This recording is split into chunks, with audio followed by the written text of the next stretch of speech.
Test 1, 2. Test 1, 2, 3.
Good morning, Glenn. How are you?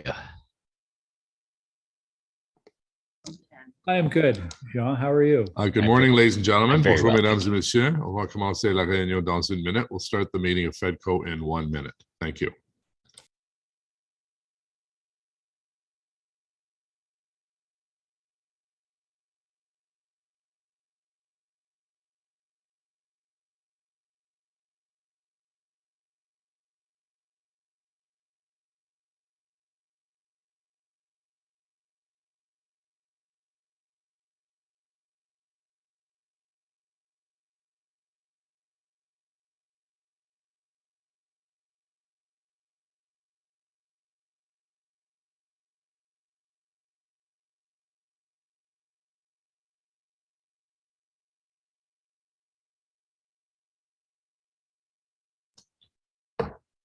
Good morning, everyone, and welcome to Finance and Economic Development Committee for February 1st, 2022. Bienvenue à la Comité des finances et de développement économique pour le 1er février 2022. Do we have quorum, Madam Coordinator? Yes, we do, Mr. Mayor. We'll do a quick roll call. Councillor Cloutier, Bonjour, Monsieur le Maire. Présent. I think you're on mute. Oh. Just having a little technical difficulty. I think I am on. I am? Okay, thanks, Jeff. Mr. Mayor, we're just resolving the technical difficulty and we'll reconnect. We'll try that again. Councillor Cloutier, I am present, Mr. Mayor. Councillor Curry, Here. Councillor DeRuse, Here. Councillor El-Shantiri, Present. Councillor Gower, Here. Councillor Hubley, Here. Councillor Luloff, Present. Councillor Moffat, Councillor Tierney, and Vice Chair Dudas. Declaration of interest, déclaration d'intérêt. Confirmation of meetings, adoption de procès verbaux, minutes 32, December 7th, 2021, procès verbal 32, le 7 décembre 2021. Carried. Carried. Carried. Special meeting minutes 33, December 17th, 2021, procès verbal 33, réunion extraordinaire du 17 décembre 2021. Carried. Carried. Special in-camera meetings 33, December 17th, distributed separately. Procès verbal 33 à huis clos, réunion extraordinaire du 17 décembre 2021. Carried. Carried. Response to inquiries is presented. Planning, infrastructure, and economic development, services de planification de l'infrastructure de développement économique, the waiver of real property policy and transfer of previously declared surplus land, part of 3380 Jockvale Road. Councillor Meehan has a question, so we'll come back. Item 2, AMO call to action on joint and several liability. It's adopting the AMO position. Carried. Carried. Carried. Item 3, information technology services digital resource alignment. Councillor Meehan, is your hand up for the first item or this item as well? No, just for the first item, Mr. Mayor. Okay. So any questions on item 3? No, carried. Carried. Go back to item 1. Councillor Meehan has a question on the Jockvale Road. Thank you. Thank you, Mr. Mayor. I didn't get a chance to talk to staff about this. I just wanted to know if it's possible. How was this declared surplus? That's all I need to know, this piece of property. Or from staff who will comment, please. So, Mr. Mayor, staff have a standardized process for declaring any city land surplus. When we review all of our departmental parcels on a fairly routine basis, the corporate real estate office circulates it to all departments to identify any future interest in the site. If no interest is expressed, we bring a report forward to council and declare the property surplus. And that is what would have happened in this case as well. Derek Moody is on the line as well if the councillor has further questions, and I'm also happy to meet with the councillor offline to go through that process in more detail. It's an interesting piece of property. That's why I'm asking. It's on between Longfields and Jockvale and the river and the high school. And I'm just wondering if Ottawa Community Housing had any concerns about the location of this in such a busy area. That's all I'm. So, Mr. Mayor, just quickly, I was involved in many of the discussions with Ottawa Community Housing when, at the time, with my colleagues in Community Social Services, Said's here as well, and he can add more detail to what I may add. With the Rapid Housing Initiative, we had a very short window of opportunity to identify viable sites to deploy the federal money for the Rapid Housing Initiative. This site was available, it was ready. We were also trying to find sites that were serviced, had the planning approvals in place that they needed for the housing project. And finally, we tried to have a fair distribution of opportunities throughout the city. So we had downtown projects, we needed suburban projects, we needed a mix. So this site had the perfect set of circumstances behind it where we were able to meet the requirements of the Federal Housing Initiative, which were very complicated, but this site actually met it. So it was a perfect opportunity. And Said, I don't know if you want to add to what I just said. Thanks, Steve. Yeah, only in that a report was brought forward in 2017, formally declaring the surplus. And I think it was 2019, council did approve this through a motion to add it to the RHI initiative, as Steve Willis has just. Okay, thank you. That answers my questions. I appreciate it. Councillor Fleury is Chair of Ottawa Community Housing. Any comment on this? No, it's certainly part of our plan, Mr. Mayor, to continue to partner with the city to see more affordable housing built across the city. Right, thank you. And please don't my questions have nothing to do with Ottawa Community Housing. It's just a very interesting piece of property. I welcome Ottawa Community Housing in the area, so thank you. Great, thank you, Councillor Meehan. On the report is presented. Carried, adopted. Carried. Notice is a motion for consideration of subsequent meeting. Inquiries. Other business. Adjournment. Motion to adjourn. Carried. Carried. Thank you. It was very brief but productive.